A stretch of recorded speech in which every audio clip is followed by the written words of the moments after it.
Hello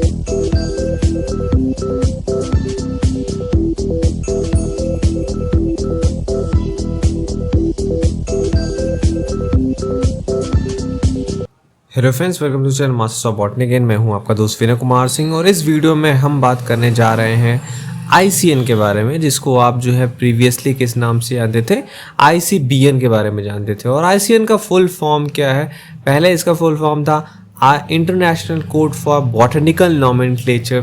पर botanical से बहुत सारे लोग कंफ्यूज होते थे कि इसमें एक्चुअली किन के बारे में ये रूल्स है, तो फिर बाद में इसका नाम ICN हो गया, international code of nomenclature for algae, fungi and plants. मतलब जो प्लांट्स आपको पता है आते हैं इसमें, bryophyta, pteridophyta, gymnosperm, angiosperm, algae और फंजाई, इन सबको इसमें क्या किया जाता है, ट्रीट किया जाता है ICBN के अंतर्गत। और ICN से ही रिलेटेड आपको बहुत सारे रूल वगैरह पढ़ाए जाते हैं। तो ICN कहाँ से आया, क्या है ये, कैसे बना, क्या चीज़ है ICN, इसके पार्ट क्या क्या हैं, और ये सब जो आप टर्म्स पढ़ते हैं आपके सिलेबस में होता है। Rank and index provided by ICN, या रैंक एंड नेम आप कह लीजिए, name of the genus and species, या बायोनोमियल सिस्टम आपने पढ़ा होगा। टाइपिफिकेशन और type method like holotype, isotype, paratype, syntype, electrotype and neotype, और भी बहुत सारे हैं। Author citation, publication of names, valid publication जिसे आप बोलते हो, प्रिंसिपल ऑफ प्रायोरिटी। जब भी आप टैक्सोनॉमी पढ़ते हो आपको ये सब सारी चीज़ें बताई जाती हैं कि ICN, ICBN, international code of nomenclature for algae, fungi and plant. फिर ये सब जो टर्मिनोलॉजीज मैंने आपको बताया, तो ये जो है मैंने यहाँ पे एक पिक्चर बनाया हुआ है अम्ब्रेला का, ICN का अम्ब्रेला है ये। और इस अम्ब्रेला के अंतर्गत ये जो सारे नीचे चीज़ें लिखी हुई है इसके अंतर्गत आते हैं। अगर आप ICN जानते हो तो आपको ये भी पता चल जाएगा कि ये सब कहाँ से आया है, ये अलग नहीं है। ये जो आप चीज़ें पढ़ते हो नीचे मैंने आपको बताया, rank and index, binomial system, typification, author citation, valid publication, principal of priority, ये सारे एक्चुअली ICN के ही पार्ट हैं, उसी के रूल्स रेगुलेशन हैं जो आपको पढ़ाए जाते हैं। ठीक है, तो हम सबसे पहले चलते हैं ICN की ज़रूरत क्यों पड़ी। ठीक है, जैसे अगर मैं आपसे पूछूं कि हमारे संविधान की ज़रूरत क्यों पड़ी, ठीक, तो उसमें अलग अलग हैं, या कोई भी हो, जैसे कानून से रिलेटेड हो, जो धाराएं होती हैं, कोई चोरी, मर्डर कुछ भी करता है तो उसके लिए कौन से सेक्शन में, धोखाधड़ी करता है, कुछ भी जो करता है उसके लिए अलग अलग क्या हुए, आर्टिकल्स हैं, धाराएं लगती हैं, इसके थ्रू। तो वैसे ही बॉटनी में उनके नॉमेनक्लेचर के लिए ये क्या है, इंटरनेशनल कोड है। फर्स्टली इंटरनेशनल लेवल का है, मतलब ये ऐसा नहीं कोई रीजनल है, इंटरनेशनल लेवल का ये रूल है। कोई भी अगर एल्गी, फंजाई, प्लांट का नाम जो है साइंटिफिक नेम से रिलेटेड है, उसका नॉमेनक्लेचर कर रहा है, उसका नाम क्या होगा, कैसे होगा, 1 होगा, 2 होगा, मैंगीफेरा इंडिका होगा, अजाडिरिका इंडिया होगा, ओरेजिया सटाइवा होगा, ट्रिटिकम सटाइवम होगा, ये सारी चीज़ें जो है ICN के रूल के मुताबिक होनी चाहिए। फैमिली का नाम, जीनस का नाम, सारा कुछ कंट्रोल कौन करता है, ICN करता है। ICN बना कैसे, क्यों बना, इस पे हम आते हैं सबसे पहले।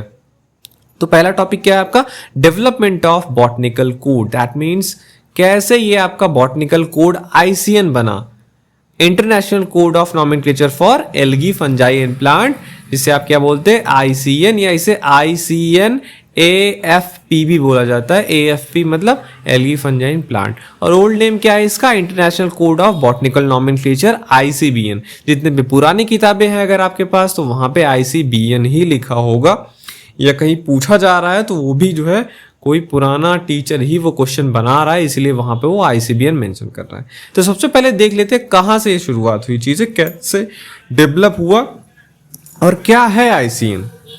तो क्या लिखा हुआ है, मैंने आपको नोट्स के फॉर्म में ये चीज दिया है। फॉर सेवरल सेंचुरी, बहुत जो है सेंचुरीज तक, ठीक है, मतलब बहुत सालों तक क्या किया गया कि जो शुरुआत में कोई ना कोई तो रहा होगा जिसने प्लांट का नाम रखना स्टार्ट किया होगा, ठीक है, दुनिया के अलग अलग पार्ट में, कि हाँ भाई मुझे इस प्लांट का नाम रख, क्योंकि सारे प्लांट्स के नाम मौजूद नहीं है इस अर्थ पे, कुछ के तो नाम आपको पता है कॉमन। अगर इंडिया लेवल पे बात करें तो नीम, आम, ये वो हो गया, केला, संतरा, जो भी होगा पेड़ आप उसको रखते हो, हाँ ये जामुन का पेड़ है, ये कटहल का पेड़ है, ऐसे ऐसे। फिर धीरे धीरे अब अगर मैं इंडिया की बात करूँ, इंडिया बहुत बड़ा है। कहीं महाराष्ट्र में कुछ और बोला जा रहा है, हिमाचल प्रदेश में कुछ और बोला जा रहा है, सिक्किम में कुछ और बोला जा रहा है, केरला में कुछ और बोला जा रहा है, तमिलनाडु में कुछ और बोला। एक ही चीज़ को, प्याज को, ऑनियन को अलग अलग नाम से जानते हैं। ऐसे कितनी सारी सब्जियां हैं, मतलब बहुत सारे प्लांट हैं। उनका सोचो इंटरनेशनल लेवल पे, वर्ल्ड लेवल पे कितना सारा नाम होगा इनका। तो ये हुआ कि एक एक साइंटिफिक नेम होगा, या जिन पौधों को कुछ नाम नहीं, मतलब सारे पौधों का क्या किया गया, नाम रखना है हर एक को, ताकि हम आइडेंटिफाई कर सके किसके बारे में बात किया जा रहा है, क्योंकि इतने सारे नाम थे। तो शुरुआत में क्या होता है, जब पौधों के नाम रखे गए, पौधे का मतलब बॉटनी का चीज़ है, इसलिए मैं आपको बॉटनी का ही बता रहा हूँ। जब पौधे का नाम रखना स्टार्ट हुआ तो उनका जो नाम हुआ वो पॉलिनोमियल्स होता था, मतलब डिस्क्रिप्टिव। जैसे एग्जाम्पल के तौर पे एक प्लांट है, विलो का एक कोई प्लांट है, उसका नाम क्या रखा गया, किसने रखा, क्लूसियस ने रखा। 1583 की बात है ये। 1583 में उन्होंने इस प्लांट का नाम, एक प्लांट है सैलिक्स का कोई स्पीशीज, उन्होंने क्या नाम रखा, सैलिक्स प्यूमिला एंगस्टिफोलिया एल्टेरा। सोचिए, आपके लिए साइंटिफिक नेम्स अगर मैं आपको कहूँ पौधे के बताने के लिए, तो आपको कितनी डिफिकल्टी होती है कि इतना नाम कौन याद रखे। साइंटिफिक नाम ही प्रॉब्लम आपको लगता है बोलने में। शुरुआत में पौधे का ऐसे ही नाम होता था, 4 अक्षरों का, 5 अक्षरों का, 10 अक्षरों का। तो इतना लंबा लंबा नाम एक ही पौधे का। तो क्या होता है, 1623 में कैस्पर बाहिन आते हैं। उन्होंने कहा कि भाई बायनोमियल नोमेनक्लेचर ठीक है। इन्होंने कॉन्सेप्ट इंट्रोड्यूस करा था, ध्यान दीजिएगा, ठीक है। बायनोमियल नोमेनक्लेचर मतलब एक पौधे का, किसी एक पौधे का जो नाम होगा वो 2 अक्षर से मिलके बनेगा। एक को हम जीनस का नाम बोलेंगे, एक को स्पीशीज का नाम। जैसे एग्जाम्पल के तौर पे ओनियन जो आप पॉपुलरली जानते हो, उसको साइंटिफिकली एलियम सेपा बोला जाता है। वहां पे तो जीनस का नाम क्या हुआ, एलियम, और सेपा क्या हुआ, स्पीशीज का नाम। ये तो बेसिक आप जानते होंगे बायनोमियल नोमेनक्लेचर का, ठीक है, कि जीनस का पहला लेटर जो है कैपिटल से होता है, स्पीशीज का स्मॉल से होता है। तो ये एलियम सेपा हो गया। अब बस उनकी क्या था कि बाहिन ने जो था, कैस्पर बाहिन ने 1623 में दिया था।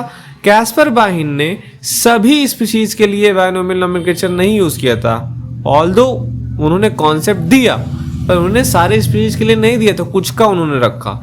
कैरोलस लिनियस आते हैं 1753 में, इनका एक बुक पब्लिश होता है स्पीशीज प्लांटरम नाम से, ठीक है, उनकी किताब का नाम था। उन्होंने उसमें फॉर्मली स्टैब्लिश किया, मतलब जितने भी प्लांट के नाम रखे, बहुत सारे के, उन्होंने बायनोमियल नोमेनक्लेचर ही प्रेफर किया कि ये प्लांट है, इसका नाम 2 अक्षर का होगा, जीनस बायनोमियल नोमेनक्लेचर, हाँ, meaning a species has only 2 names, एक जेनरिक नेम, स्पीशीज नेम, ठीक। जैसे सोलैनम ट्यूबरोसम, सोलैनम नाइग्रम, ऐसा करके मैंगिफेरा इंडिका, अजादिरेक्टा इंडिका, साइजाजियम कैमिना, ये सब बायनोमियल नोमेनक्लेचर के एग्जांपल है। लिनियस ने ही ये नोमेनक्लेचर के अर्ली रूल्स सेट किए। अब देखिए धीरे धीरे क्या हो रहा है, धीरे धीरे रूल बनना स्टार्ट हो रहा है। आईसीएन मैंने बताया क्या है, रूल और रिकमेंडेशन ही है ओवरऑल। तो ये शुरुआत में कंफ्यूजन से बचने के लिए कुछ कुछ लोगों ने चीजें बताई, भैया ये ठीक है, ये ठीक है। तो अब लीनियस ने अब धीरे धीरे ये रूल बन रहा है। पहले सब अपने मन से नाम रखते थे, फिर धीरे धीरे अब रूल बनने लगा कि एक स्पीशीज का नाम 2 अक्षर का ही रखा जाएगा, ठीक। और फिर लिनियस ने जो नोमेनक्लेचर के रूल हैं वो पहले ही, उनकी जो बुक थी क्रिटिका बॉटनिका 1737 में, और एक उनकी बुक पब्लिश हुई थी फिलोसफिका बॉटनिका 1751 में, ये उन्होंने उसमें क्या किया था, बता दिया था। और लेकिन उन्होंने वाइडली यूज किया फॉर्मली इस बायनोमियल नोमेनक्लेचर का 1753 वाली बुक में उन्होंने किया था। फिर आते हैं आपके एपीडे कंडोले, इन्होंने क्लियरली नोमेनक्लेचर का इंस्ट्रक्शन दिया। उनकी एक किताब थी 1813 में छपी थी, थ्योरी एलिमेंट्री डेला बॉटनिक। अब ये जो कि लार्जली उन्होंने लिनियस का ही वो किया बायनोमियल नोमेनक्लेचर, और जो भी नोमेनक्लेचर सिस्टम उन्होंने फॉलो किया, लेकिन उन्होंने रूल्स रखे। फिर आते हैं स्टुडवेल, उन्होंने जो है सभी जो फ्लावरिंग प्लांट थे उस समय के, उन्होंने किताब लिखी 1821 में, नोमेनक्लेटर बॉटनिकस। उन्होंने सभी स्पीशीज के नाम लैटिन में प्रोवाइड करा है। पहले ये भी होता था, अलग अलग लैंग्वेज में अलग अलग टाइप के नाम होते थे, तो उन्होंने ये कहा भाई लैटिन नाम। अब देखो उसके बाद, ये तो हो गई पुरानी कहानी, थोड़ा सा रूल सेटअप हुआ था। की डेवलपमेंट क्या क्या हुए, पहला ऑर्गेनाइज एफर्ट हुआ अल्फोंस डी कंडोले ने क्या किया, उन्होंने लुइस डेला नोमेनक्लेचर बॉटनिक जो उनकी किताब थी उसको वाइडली डिस्ट्रीब्यूट कराया, सर्कुलेट किया हर जगह कि यहाँ पे जो रूल्स लिखे हुए हैं ये माने जाने चाहिए इस वजह से, जस्टिफिकेशन के साथ में। फिर सबसे पहला इन सब चीज़ों को लेके एक बॉटनिकल कांग्रेस होता है, मतलब मीटिंग आप कह लीजिए, बॉटनिकल मीटिंग होती है इंटरनेशनल लेवल पे 1867 में, 1867 में, और पेरिस कोड उसका नाम दिया गया। तो पेरिस कोड का मतलब कहाँ हुआ होगा, पेरिस में ये मीटिंग हुई थी, उसी के नाम पे उसका नाम पेरिस कोड रखा गया, जिसे हम डी कैंडोले रूल्स के नाम से भी जानते थे। उसको अडॉप्ट किया गया पहली बार कि ये सब सारे रूल्स हैं, केवल बायनॉमिनल नंबर, बहुत सारे रूल उसमें बताए गए थे, ऐसा ऐसा नेमिंग के हिसाब से कुछ भी हमें ऐसे रखना है। लिनियस का 1753 जो उन्होंने मैंने आपको बताया पब्लिश किया था स्पीसीज प्लांटरम, उसको इस सारे रूल्स का स्टार्टिंग पॉइंट रखा गया। एक होता है ना रूल कब से लगेगा, तो वो कि जो सारे रूल्स हुए ये बताया गया जो प्लांट के नॉमेनक्लेचर पे 1753 से ये रूल्स हुए। इससे पहले के सारे नाम जो है वो खराब माने जाएंगे, मतलब वो करेक्ट नहीं माने जाएंगे। 1753 से ये रूल स्टार्ट होता है और इसके बाद जो कोई भी किसी भी स्पीशीज का नाम पब्लिश करेगा उनको इन रूलों को मानना पड़ेगा, नहीं तो उनको क्या होता है, जो भीड़ कहती है, मतलब जो एक ग्रुप कहता है वही माना जाता है ना वर्ड में, उसी के हिसाब से काम होता है जो हर जगह एक्सेप्टेबल हो। तो ये ग्रुप वही था, अगर इसका इसी हिसाब से काम करना है तब वो वैलिड माना जाएगा, नहीं तो नहीं माना जाएगा। और फिर यहीं पे प्रिंसिपल ऑफ प्रायोरिटी भी स्टैब्लिश होती है, जो कि कहता है कि अगर एक प्लांट के कई लोगों ने नाम रख दिए हैं तो सबसे पहले ये देखा जाएगा किसका नाम सबसे पहले रखा गया है, किसने रखा है। किसी ने 1830 में रखा होगा, किसी ने 1832 में रखा होगा, किसी ने 1835 में। तो जिसका नाम करेक्टली सबसे पहले नियम के हिसाब से सबसे पहले जिसने रखा होगा उसी का नाम माना जाएगा। तो ये प्रिंसिपल ऑफ प्रायोरिटी 1800 मैंने आपको बताया 67 में ये आया था पहला वाला, और फिर 1892 में आता है आपका रोचेस्टर कोड। ये अमेरिकन जो बॉटनिस्ट है उन्होंने अडॉप्ट किया अपना अलग से, इन्होंने ही जो है टाइप्स का कॉन्सेप्ट, जो आप होलो टाइप न्यू टाइप पढ़ते हो, इन्होंने ये सारे कॉन्सेप्ट दिए और इन्होंने रूल ऑफ प्रायोरिटी का स्ट्रिक्ट एप्लीकेशन बताया और इन्होंने टॉटोनिम्स को भी एक्सेप्ट किया। टॉटोनिम्स क्या होते हैं ये भी क्वेश्चन आपसे पूछा जाता है। मैलस मैलस, जैसे मान लीजिए एप्पल का नाम मैलस मैलस है, तो यहाँ पे आप क्या देखने को आपको मिल रहा है, जीनस का नाम स्पीशीज का नाम सेम है। तो रोचेस्टर कोड 1892 अमेरिकन द्वारा अडॉप्ट किया गया और बताया गया टॉटोनिम्स चलेंगे, मतलब किसी स्पीशीज का आप ऐसा नाम रख सकते हो जहाँ पे जीनस स्पीशीज का नाम सेम हो। अब देखो ये कैसे कोड इवॉल्व होता है। 1905 में जो पेरिस कोड आपका बना था, देखो अमेरिकन वाला अलग चल रहा था, मैंने आपको बताया पेरिस कोड बना, ठीक, जिसे डी कैंडोले रूल्स भी कहा जाता है, और उधर अमेरिकन ने अपना रोचेस्टर कोड बनाया 1892 में अलग। और फिर जो आपका पेरिस कोड था ये बदल के हो गया 1905 में, फिर एक बार मीटिंग हुई, उसमें इसका नाम वियना में हुआ था, तो वियना कोड अब हो गया 1905, उसका माना जाएगा। और ये मैंने आपको बताया स्पीशीज प्लांटरम जो कि लिनियस ने पब्लिश की थी उसको स्टार्टिंग पॉइंट माना गया रूल के हिसाब से, उसके पहले जो भी चीजें पब्लिश हुई होंगी वो उतना नहीं मानी जाएंगी एक्सेप्टेड। टॉटोनिम्स इन्होंने एक्सेप्ट नहीं किया, लेकिन अमेरिकन ने कहा भाई मैलस मैलस सेब का नाम हो सकता है, पर वियना कोड में जो पेरिस कोड बना इन्होंने कहा भाई टॉटोनिम हम नहीं एक्सेप्ट करेंगे। किसी भी अगर आपको प्लांट का नाम रखना है या एल्गी फंजाई का नाम रखना है तो जीनस और स्पीशीज का नाम अलग अलग होने चाहिए, एक नहीं होने चाहिए।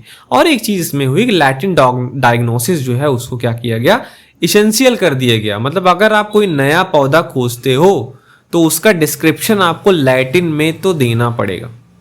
और फिर यहीं पे कुछ लिस्ट निकली कंजर्व जेनरिक नेम, मतलब लिनियस के पहले के जो कुछ जीनस के नाम दिए गए थे उनको कंजर्व रखा गया क्योंकि वो बहुत पॉपुलर हो गए थे, उनको बदला नहीं जा सकता था। ऑल्दो वो रूल के हिसाब से नहीं थे लेकिन इतने ज़्यादा पॉपुलर थे कि उनको कह दिया गया ठीक है ये चल जाएंगे। अब जो रोचेस्टर कोड था 1892 का वो बदल के हुआ अमेरिकन कोड 1907 में। इन्होंने क्या किया, इन्होंने बोल दिया कि भैया देखो लैटिन डायग्नोसिस जो आपने बताया है वो हम नहीं मानेंगे अपने कोड में। और फिर इंटरनेशनल रेजोल्यूशन हुआ, फिर आता है 5वां इंटरनेशनल बॉटनिकल कांग्रेस 1930 में हुआ, ठीक है। इन्होंने इस समय पे आके 1930 में जो पेरिस कोड अब वियन्ना बन चुका है, रोचेस्टर कोड अब अमेरिकन कोड बन चुका है। दोनों कोड अलग अलग चल रहे थे, लेकिन 1930 में आके दोनों मिल जाते हैं और अब बना हमारा ट्रूली इंटरनेशनल कोड। इन्होंने टाइप मेथड को ले लिया, टॉटोनिम्स मान लिया गया कि रिजेक्ट हो जाएंगे अगर टॉटोनिम्स आपने बनाया, तो टॉटोनिम्स बॉटनी में अलाउड नहीं है। जैसे रैटस एनिमल में ये सब टॉटोनिम अलाउड है, नाजा, पर बॉटनी में नहीं अलाउड है क्योंकि हम बॉटनिकल कोड की बात कर रहे हैं। तो टाइप मेथड, टॉटोनिम रिजेक्ट हो गए, मैंडेटरी हो गया लैटिन डायग्नोसिस, कंजर्व नेम जो है वो अप्रूव्ड हो गए। और फिर ये धीरे धीरे फिर एक ही हो गया। फिर हर एक बॉटनिकल मीटिंग मतलब जो कांग्रेस हुआ चलता गया। 5वें से यहाँ पे मैंने लिखा है कि 5वां IBC 1993 में हुआ जिसका नाम था टोक्यो कोड। 16वां सेंट लुइस में हुआ 1999 में, तो इसको सेंट लुइस कोड कहा गया। 17वां IBC कोड वियन्ना में हुआ 2005 में, वियन्ना कोड रखा गया। 18वां मेलबर्न में हुआ ऑस्ट्रेलिया में 2011 में, तो इसका नाम मेलबर्न कोड रख दिया गया। 19वां जो है शेंजन चाइना में हुआ 2017 में, तो इसको शेंजन कोड रखा गया जो कि अभी तक चल रहा था।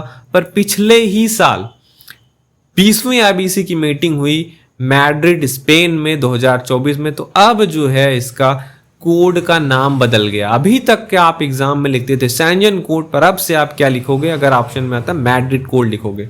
और शेंजन कोड या ब्लू कलर का जो आप कवर देख रहे हो ये कवर है और ये वाला कवर अभी मैड्रिड कोड का हो गया है। ठीक है, बुक, ये बुक है, जैसे रूल्स रेगुलेशन की किताब नहीं छपती है, ये किताब है मोटी सी, इसमें सारे रूल्स रेगुलेशन लिखे गए हैं जो कि मैं आपको आगे बताऊंगा। ये यहां से आते हैं। कंटेंट क्या है उस बुक में, होगा क्या बॉटनिकल कोड में, तो इसमें सबसे पहले 6 मेन प्रिंसिपल दिए गए हैं। ठीक है, डिवीजन फर्स्ट क्या है, प्रिंसिपल है। 6 मेन प्रिंसिपल हैं कि nomenclature of algae fungi plants independent of zoological and prokaryotic nomenclature.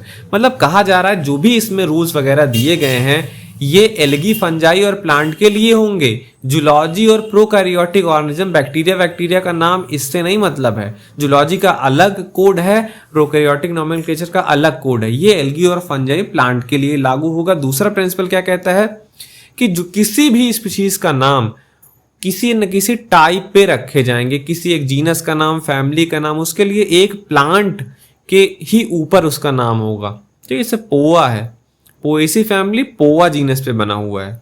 ठीक है, ऐसे ही सोलेनेसी फैमिली सोलैनम जीनस एक प्लांट पे बना हुआ है। ऐसे ही प्रिंसिपल थर्ड कहता है प्रायोरिटी ऑफ पब्लिकेशन, मैंने आपको पता जो पहले पब्लिश करेगा सही उसका नाम है। प्रिंसिपल 4 केवल एक करेक्ट नेम होगा एक स्पीशीज का, ये नहीं कि 10 रखो 13 रखो, ऐसे कई सारे प्लांट है उनके 50 60 नाम है। ठीक है, तो एक ही लेकिन उसमें से करेक्ट होगा। 5वां, कोई भी नाम कहीं का हो, इंडिया से आया हो, ऑस्ट्रेलिया से आया हो, लेकिन उस नाम को आप क्या बोलोगे, साइंटिफिक नेम लैटिन होते हैं। 6वां, रूल्स ऑफ नॉमेनक्लेचर आर रिट्रोएक्टिव, मतलब जो नॉमेनक्लेचर के रूल्स हैं ये जो 1753 से पहले का है उन सारे पे लागू होगा। अगर कहीं कोड में ऐसा अनलेस अदरवाइज स्टेटेड, मतलब अगर कहीं कोड में ऐसा लिखा नहीं हुआ है स्पेशली उसके लिए कि नहीं ये ठीक है माना जाएगा, तो वही। बाकी दूसरा डिवीजन क्या हुआ, रूल्स एंड रेगमेंटेशन, ये बहुत बड़ा है। ये तो आपने देख लिया, प्रिंसिपल हो गए, मेन प्रिंसिपल इनके हो गए, प्रिंसिपल 6। उसके बाद रूल्स एंड रेगमेंटेशन है डिवीजन सेकंड में। इसमें अलग अलग चैप्टर हैं, हर चैप्टर के अंदर आर्टिकल। जैसे चैप्टर 1 क्या है, टैक्सा एंड देयर रैंक्स, इसमें आर्टिकल 1 से 5 हर एक आर्टिकल में अलग अलग चीजें लिखी हुई हैं। और ये मेनली है, जैसे कोई टैक्सा क्या है, टैक्सा का क्या मतलब आप समझते हो, रैंक्स क्या होगा, मतलब फाइलम का है, ऑर्डर का जो भी हो गया, क्लास के लास्ट में क्या लगेगा, रैंक एंड इंडिंग्स वगैरह जो आप पढ़ते हो, ये इसमें सा जब आप किताब खोलोगे इसका, या ये भी वेबसाइट है, मैं आपको वेबसाइट भी दिखाऊंगा, वेबसाइट पे सब कुछ है, उसमें सब दिया हुआ है। फैमिली के लास्ट में उसके इंडिंग से AC, एज, सब ऑर्डर, सब फैमिली, इनके लास्ट में क्या लगेगा, उनकी हायरार्की कैसे होगी, ये सारे रूल्स इसमें लिखे हुए हैं। चैप्टर नंबर 2 है टाइपिफिकेशन, प्रायोरिटी, जो मैंने आपको बताया, सारे रूल्स रेगमेंटेशन इसमें दिए हुए हैं। चैप्टर नंबर 2 में आर्टिकल 6 से लेके 15 तक, इसको एक किताब समझो। चैप्टर नंबर 3 में 16 से लेके 28 तक के आर्टिकल आते हैं। इसमें नॉमेनक्लेचर वगैरह दिया गया है कि रैंक के हिसाब से ये सब चीजें दिया हुआ है। हाँ सर, रैंकिंग जो है इसमें दिया हुआ है, वो जो मैंने आपको पहले में बता दिया, AC, AS, OED वगैरह सब कुछ इसमें दिया हुआ है। इसमें टैक्सा डिफाइन किया गया है कि टैक्सा होता क्या है। ठीक है, और चैप्टर नंबर 4 में आर्टिकल नंबर 29 से 31 है, इसमें इफेक्टिव पब्लिकेशन के बारे में बताया गया। अगर कोई आपको नया प्लांट मिल गया तो आप उसको कैसे करेक्टली पब्लिश करोगे, या कोई नाम आपको चेंज करना है कि वो सही नहीं है जो पब्लिश हुआ है, तो आप वो सारे बताए गए हैं चीजें इसमें। चैप्टर नंबर 5 में आर्टिकल 32 से 45 है, इसमें वैलिडली पब्लिकेशन के बारे में बताया गया है कि आपको कैसे किसी अगर स्पीशीज का नाम रखना है तो कैसे करेक्टली नाम रखा है, कैसे वो वैलिड नाम हो, ये ना हो कि बाद में वो पता चले कि रूल के अकॉर्डिंग नहीं रखा है। चैप्टर नंबर 6 में आर्टिकल 46 से 50 इसमें साइटेशन के बारे में बताया गया। इसे आपने देखा होगा मैंगीफेरा इंडिका L डॉट लिखा होता है, तो वो क्या है, किसने नाम दिया, कैसे नाम दिया, ये सब भी इसके कई सारे तरीके होते हैं। एक्स कहीं लगा होगा रॉयल एक्स जी डॉन ऐसे करके, या ब्रैकेट में कहीं पे लिखा होगा ऑथर का नाम, तो वो सब क्या है इसमें सारे दिए गए हैं। रिजेक्शन किन किन केसेस में होंगे नेम्स के, चैप्टर नंबर 7 में दिया है। इसमें आर्टिकल 51 से 59 तक के हैं, ठीक है, किन किन सर्कमस्टांसेस में आपके नेम रिजेक्टेड हो जाएंगे। और ये चैप्टर नंबर आपका 8 आता है, इसमें आपके आर्टिकल 60 से 62 हैं। इसमें जेंडर वगैरह के नाम दिए गए हैं, कैसे आप स्पेलिंग बनाओगे जीनस का, स्पीशीज का, जीनस का नाम है किसी को ट्रांसफर करते हो तो मतलब इसमें जेंडर है, नाम जो आप देखते हो होता है ना फेमिनाइन, मस्कुलाइन, न्यूटर नेम्स ऐसा करके, ठीक, कि कौन सा मेल को शो करता है कौन सा नाम, तो जीनस का नाम अगर मेल है तो स्पीशीज का नाम भी ऐसे ही रखते हैं, वैसा कुछ। चैप्टर नंबर F में आर्टिकल F.1 से F9 तक का है।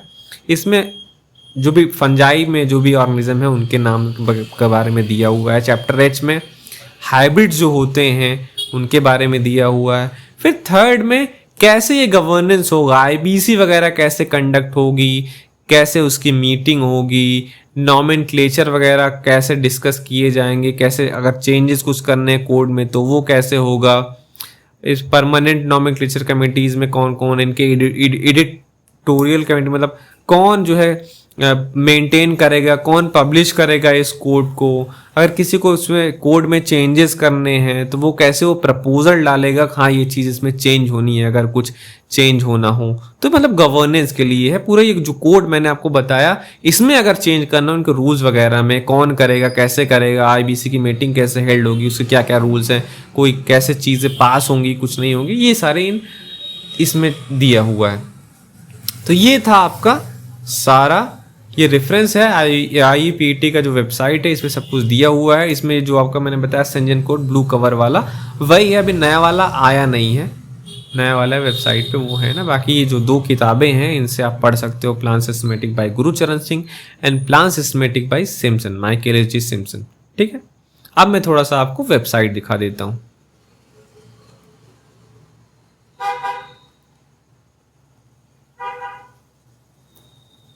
अब देखो ये आपकी वेबसाइट है, ठीक है, ये आप जो मैंने लिंक दिया हुआ है मैंने आपको रेफरेंस में दिखाया, ये खोलोगे तो पूरा ये किताब ही है, ये बस आपको इस वेबसाइट के फॉर्म में दिया हुआ है, वरना इसका PDF आप की किताब खरीद भी सकते हो।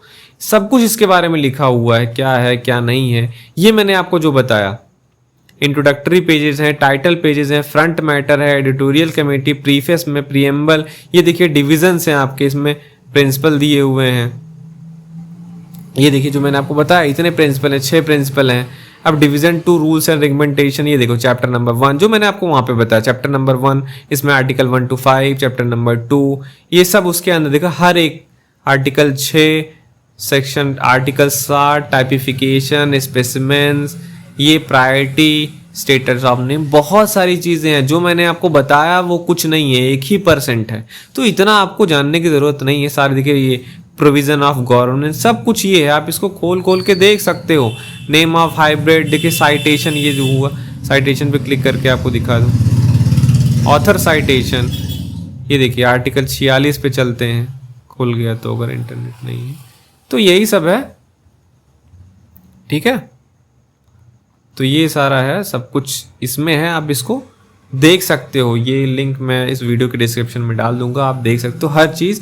ये एक्चुअली एक बुक है, ठीक है, और बुक को आपको खरीदनी पड़ी, वे नई वाली आ गई है, थोड़ा महंगा है, पर आपको बुक खरीदने की ज़रूरत नहीं है। पर है क्या ये मैंने आपको बताया कि रूल्स वगैरह कैसे बने, क्यों आया आपका, और क्या क्या चीज़ें इसमें लागू होती। होप कि आपको सारी चीज़ें समझ में आई होंगी। तो जो चीज़ें आप पढ़ते हो, सारा principle of priority, author citation, हर चीज़ किस में आता है, आपका इसी में आता है, जो मैंने यहाँ पे कवर में लिखा हुआ था, ये रैंक एंडिंग सब कुछ इसी किताब का ही है और पौधे के लिए ही बनाए गए हैं। प्लांट, एल्गी, फंजाई का जब भी नॉमेनक्लेचर होगा, कुछ भी होगा, हर चीज़ उसी के लिए है।